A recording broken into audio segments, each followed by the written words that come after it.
खायचं वर्गामध्ये आज दोन नवीन पाहुणे आले. एक हे छोटुकलं हाऊस प्लांट आणि दुसरा एव्हरेस्ट रॉयल गरम मसाला. म्हटलं चला परीक्षा घेऊन बघू. रात्रभर हरभरे पाण्यात भिजवलेच होते.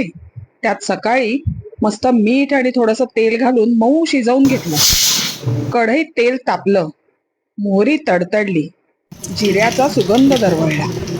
हिंग आणि कढीपत्ता यांनी आपापला खमंगपणा दाखवला आणि मग शेवटी हिरव्या मिरच्यांनी फोडणीला जीव आणला. त्यात वेळ आली मग हळद, लाल तिखट आणि त्यामागून पडला शिजलेला हरभरा.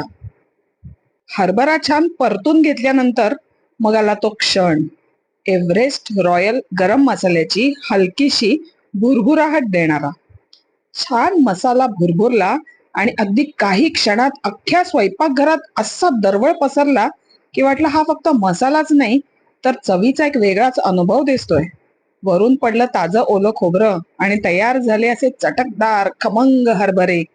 पावसाच्या सरी, गरमागरम चहा आणि हे हरभरे, यापेक्षा दुसरा संगम असूच शकत नाही.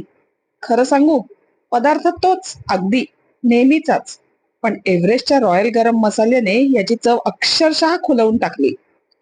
तुम्ही वापरलाय का हा मसाला? नसेल ना, तर एकदा नक्की ट्राय करून बघा एव्हरेस्टचा रॉयल गरम मसाला आणि करून बघा हे चटपटे चणे. अशा छान छान आणि सुंदर सुंदर आणि सोप्या सोप्या रेसिपींसाठी खायचं वरकाला फॉलो करायला विसरू नका.